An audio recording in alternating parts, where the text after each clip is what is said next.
On August 7, 1972, 16-year-old Janetta De Palma left her home. Her plan was to hitchhike to her friend's house before work.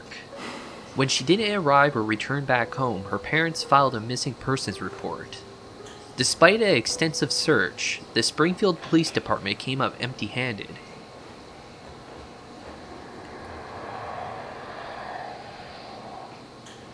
On September 19th, just 16 weeks after she went missing, her remains were found. A dog had wandered upon her body and brought back her decomposing arm to its owner. The rest of her body was discovered on top of a cliff inside of Springfield's Hodel Quarry. The locals called this cliff the Devil's Teeth. Many witnesses at the scene reported that her remains were surrounded by various occult objects. Accounts vary, but the most common one is that her remains were found in a coffin-shaped perimeter of logs. Also inside this perimeter was several makeshift wooden crosses. Well, something went wrong there, my goodness. Poor Jeanette. I feel like I've heard about this before, but I might be mixing it up with a different ritual, because I don't remember the devil's teeth, I don't remember the coffin, I don't remember the dog coming back with an arm. That is just terrible. Can you imagine being a homeowner with a dog and your dog brings you the arm of a 16-year-old girl who went missing? What do? I guess you just call the cops and hope it all goes away. My word, poor Jeanette. Okay, you have the doorway here. Yeah. Okay, then to the right you have a hedge, and then you have an evergreen tree. If you follow that line straight back, courtyard's in there. Okay. So that's where they have the ceremonies in the outdoor part of it. Part of it was indoor, so we only got to see the outdoor part. Right. We only got to and to listen to the outdoor part. God only knows what went on indoors. And what did you hear? What was it you know? You managed to get this unique It was access to it. disgusting. It was gross. I mean, they were pretending to murder people. What was the tone of it though? Was it jokey or was Vicious. it quite... No, it wasn't jokey at all. It was sick. That's about the only way I can describe it. It was sick. So what is this, like cult activity in this building? They own this building and somebody is like peering in on it? It looks like this is a newscast. It's not just some independent investigation. I don't really know what to think about that. They say they're pretending to kill people. Do you think is it pretend? Or is it real? Are they really viciously killing people? If it's that disgusting to an onlooker and then they take it inside. Or maybe it's just some weird like reenactment. Maybe it's, I don't know. I don't really know what to say about that.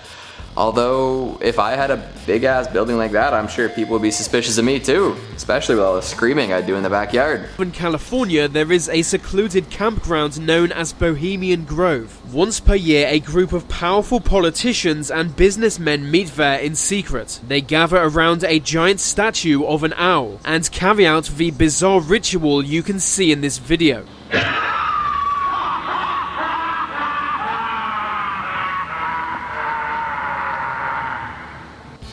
How have I never heard of this? All these powerful people just hanging out in some backwoods California locale, chanting and laughing at the base of a giant owl. I want to go. I want to see these things.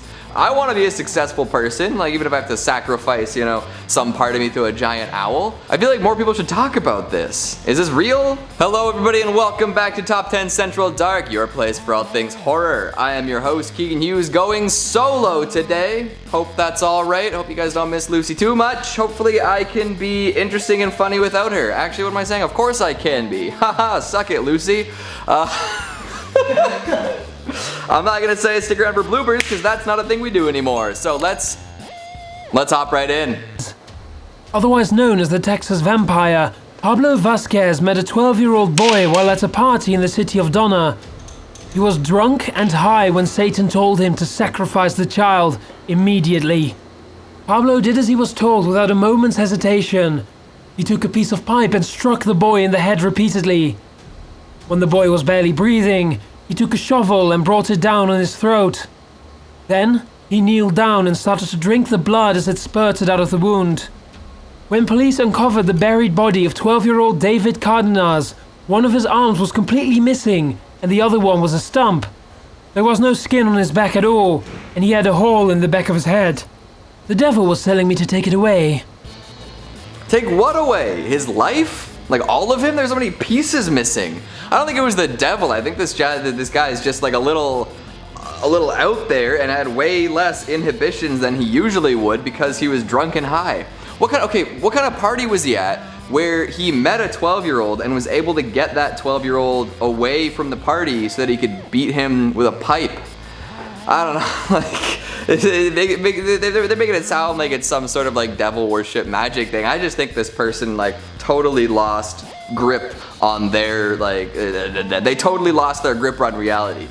16-year-old Victor Alice was found guilty of capital murder and gets life in prison for the horrific ritualistic death of 15-year-old Corian Cervantes. According to authorities, Alice and 17-year-old Jose Reyes beat the teen in a Houston apartment as an attempt to sell their souls to the devil. The girl begged for mercy as her attackers gouged out an eye, sexually assaulted her, stabbed her multiple times with a screwdriver, and bashed her head and face in with the lid of a toilet tank. Alice strangled Cervantes with his belt so he could sell his soul to Satan.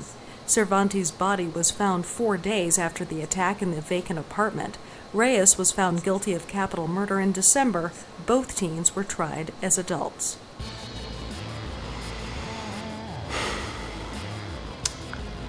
This is another instance where I'm not so sure what the devil has to do with this. It just sounds like there were some very unhinged individuals doing awful, violent things.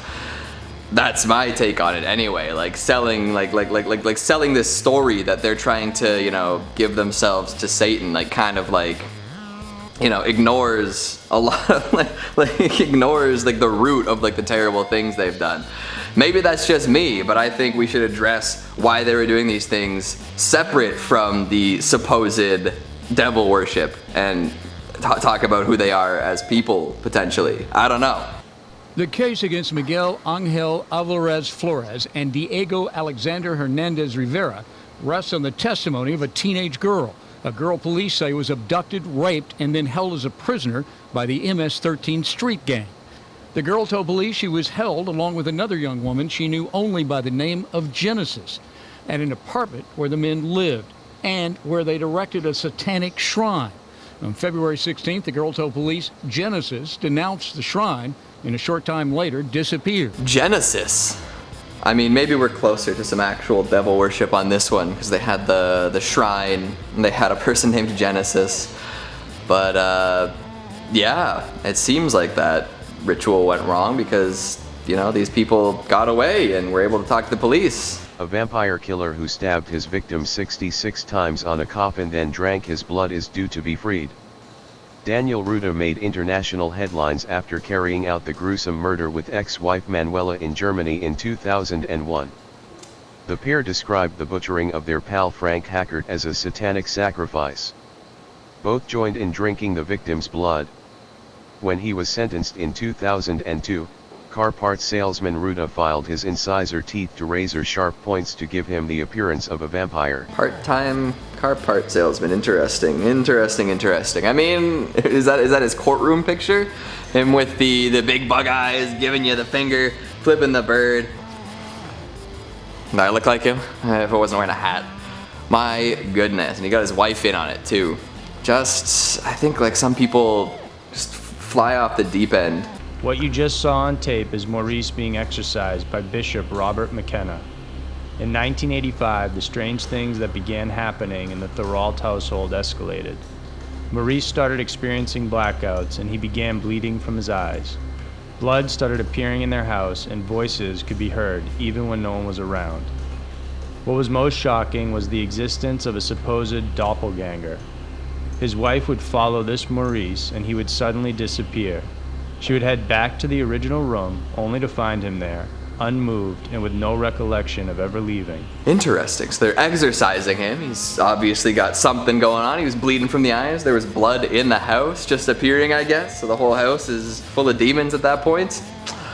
His doppelganger walked away. Maybe at that point, like, his erratic behavior was causing like some you know, mental blockage in his wife where she was like imagining him leaving the room and coming back. Oh boy. And we got to see some of the exorcism, but I feel like there's more dramatic footage of this. This is him sitting looking shell-shocked and that's it. But we hear all these dramatic things. We don't see any of them. So did they happen, or is this something that somebody wrote down, like in some of the old school exorcisms where they kind of, you know, embellished what they saw because there was no, you know, there were no witnesses, there was no proof otherwise. Who knows? Friends went into the woods. 4 of them had been pre-selected by the group to serve as sacrifices. They were forced to drink more alcohol than they could stand while under the threat of violence should they disobey. Each of them were around 16 or 17 at the time.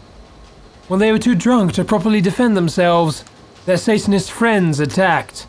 Unbeknownst to their victims, this murder was actually an initiation ritual for new members to join a cult.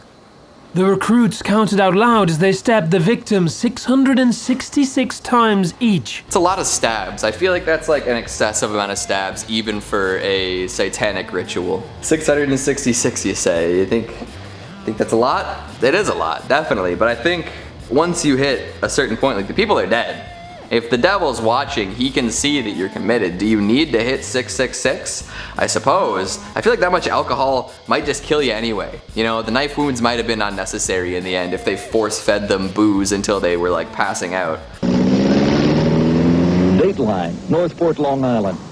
A quiet community rocked by reports a teenager was dragged through these woods toward a late-night ritual of death. An eyewitness said the victim, Gary Flores, was forced to pray to Satan as he was repeatedly stabbed to death. 2 young men were arrested. James Troiano was found innocent last month, but his alleged accomplice never made it to trial. Ricky Casso committed suicide in jail the day after his arrest.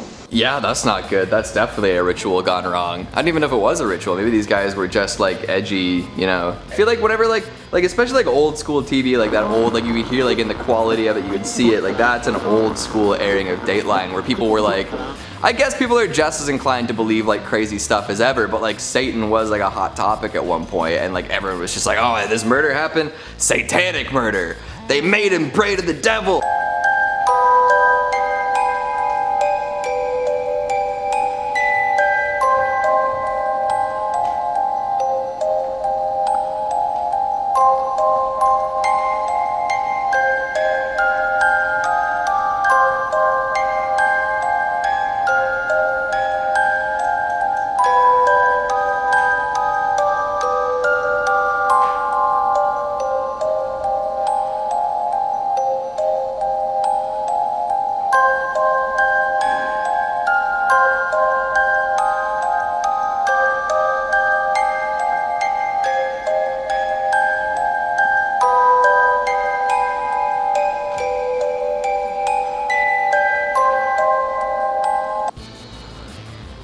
Alright, I guess. I mean, there's another thing. It's like, are Satanists really this violent?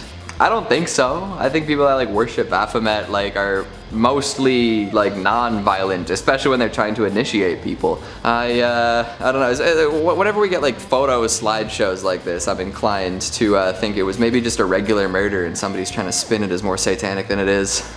An 18-year-old young man from Arizona decided to throw caution to the wind and hopped a bus to Milwaukee, Wisconsin to meet a lady friend he met on the internet. Oh.